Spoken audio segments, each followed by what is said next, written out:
Teachers of Reddit, what is the best lateness excuse you ever heard?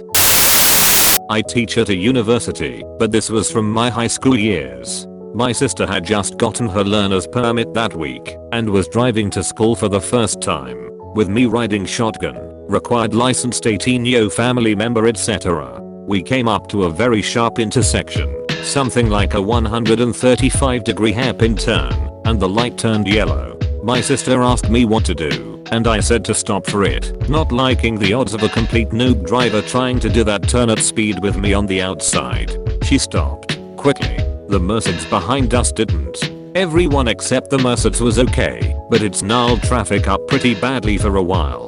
I drove the rest of the way to school. The crash totaled the Mercedes, but just dented the back cargo door in the Blazer we were in, and waited in line as student after student checked and late at the office with, there was an accident on the way to school. Our excuse was we were the accident on the way to school. I was a tar, running twice weekly lab sessions in the evening. Being more than 10 minutes late to a lab usually earned a 0 grade for the day, so you usually needed a medical note or police report to get out of it. At the end of class, one student who was 20 minutes late came up to me and apologized profusely. He was a quiet, unassuming Chinese guy with glasses and a below average grasp on the English language. He told me that, while he was walking to class, a guy in front of him was shot multiple times by a man in a nearby parked car, which then sped off. He claimed that he rushed over to the man and attempted to attend to his wounds along with another bystander, but that he died before the ambulances arrived. My first thought was, that's ridiculous. But then I noticed his shirt, jeans, and forearms covered in blood. Before I had a chance to really say anything, he beelines it to the exit and leaves. A couple hours later, out of curiosity, I googled Toronto shooting death and sure enough, there's a 14-minute-old article describing a fatal shooting that occurred earlier in the day, not terribly far from campus. The next day, I get an email from the course instructor informing me that the student had submitted a police report to confirm his involvement in the incident. Methodica held the man in his arms as he died and still made the effort to come to class. I can't even imagine what that guy was going through as he quietly sat in the back of that room. Shout out r/Uoft, that's why he made CS post and you didn't. I would give a fellow student a ride to school every day in high school, and he was never awake when I pulled up to his house to pick him up. I felt bad that I was writing his name as my excuse for being late every day and didn't want to embarrass him. I eventually resorted to absurd excuses that the office and principal seemed to understand as code for it being this kid's fault. Most of my excuses were something along the lines of UFO attack, grandma got ran over by a reindeer, Bigfoot sighting, car was taken, and had to wait for Liam Neeson to bring it back. Whatever I thought was funny each morning. Kid had a tough home life and principal agreed if I could get him to school every day it was okay if I was late. Edit. Wow. I just want to thank all of you for all of the things you've said to me. I've had a difficult few days, and all of the nice things you've said really made me smile. One of my kids was absent for a couple of days because he said he missed the bus because he woke up late and his parents were already at work. So he sat outside of his locked apartment complex without a key to get back in. It was snowing. This kid doesn't have heavy warm winter clothes.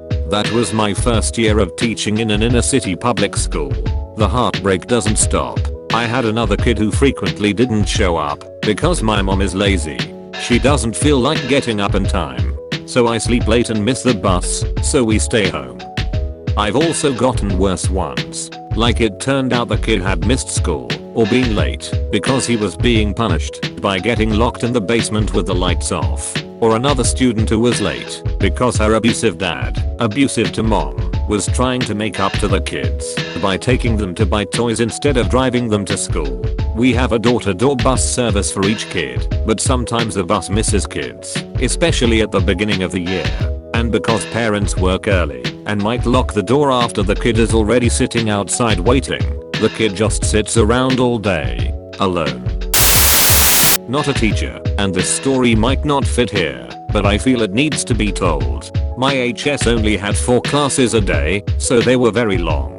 We had this senior only economics class that was kind of a joke. Getting closer to graduation, we all got senioritis pretty bad, but this one guy he'll show up for class, but then leave for 45 plus minutes. We pretty sure he was smoking weed and having sex with his GF in his car. Anyway, one day he comes back to class with a Costco hot dog and soda. There was one nearby, and just casually strolled into class. The teacher, who was a good well-liked teacher, sort of wigged out on him, but seemed like she was hiding that she was impressed. She gives him the grade school scolding of if you didn't bring enough for everyone ECT. He kind of confidently acknowledged her and took his seat. Next day, he disappeared again as usual. 20-ish minutes later, he and his GF, who was not in the class, walking with like 35 Costco hot dogs, condiments, and sodas for the whole class. The teacher just laughed and let it happen. Edit. Turns out there are lots of high schools on a 4-block schedule near a Costco. I remember a guy, when I was in the 10th grade, would be late every time there was an election because he was over 18 and could vote. But as an adult, I've heard so many lame excuses from people who work for me. To be honest, I'm more willing to be forgiving if it isn't a pattern, and if they are sincere when they tell me that there is no excuse. Edit 1. A lot of people are asking how many elections there were. I remember hearing it twice, but my memory is foggy because it was back in the day and a whole lot of beers ago. But, just checking the elections history of 1998 in my state, there were 2 state questions, SQs, in that year, one regarding sales tax usage and another regarding a casino. In addition to these, the primary election was in July, which would have been during summer vacation.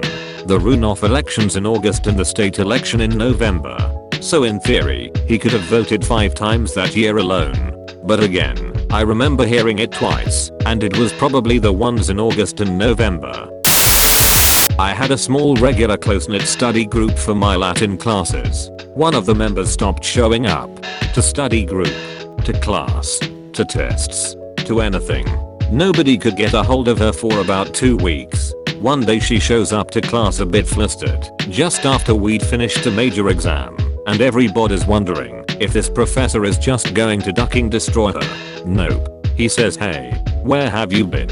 We've been so worried about you. Are you okay?" She's so worried about not having done homework or weekly exams or this midterm, and he doesn't give a duck. He just wants to know if she's fine, and is trying to figure out where she disappeared to. Everybody else has left, and it's just her, the professor, and a handful of the study group members. She blushes and explains that about 2 weeks ago she started dating a new guy and she'd been unable to get much rest at all in that period. The professor claps his hands together and says that's wonderful, and starts laughing happily, and the study group starts dying of laughter and she goes bright red. He simply told her that she could make up any of the work when she was ready, but don't feel rushed. So that was that. She was 2 weeks late because she'd been ducking. Side note, the professor was an amazing guy. One of the few American educators I've met who was truly focused on students as people and their learning, less so than grades or their authority. It's worth noting that many decades back, as a young man, he was training to become a priest. Well, he went into town and met this wonderful girl, so beautiful, so funny, and he discovered with her that he really liked sex. And well, you can't be a priest and bang, so he peaced out, married her and banged forever and ever. Cool guy. When I taught in the Czech Republic, I had a student who often came in late and then just slept in class. I finally asked him what was up. Turns out, his dad had died 2 years earlier, so he would leave school, watch his siblings, until his mom got home from her job, catch a quick nap, then work night shift to support his family, and try to make it to school on time in the morning. I told him, as long as he turned in his work, and it was mostly correct, I'd let him sleep as much as he needed. I told my co-teacher this. We shared the same group of kids all day long in English immersion. She made the same bargain with him. His grades actually improved by the end of term, and he was awake in the afternoons, because we let him sleep in the mornings. I've kept this policy ever since, because you never know what a kid is going through. There was this student that once came to my class very late. He had played the lottery over the weekend and won. He came into my class smacking and then throwing $10,000 at everyone in class. My students initially wanted to beat him up, but formed a line to receive snacks when they saw the money. I also joined the line 4 times because I needed a new car. Please like, comment, share and subscribe so our channel can grow. Don't ever be late, you cute witches. Yeet bitches.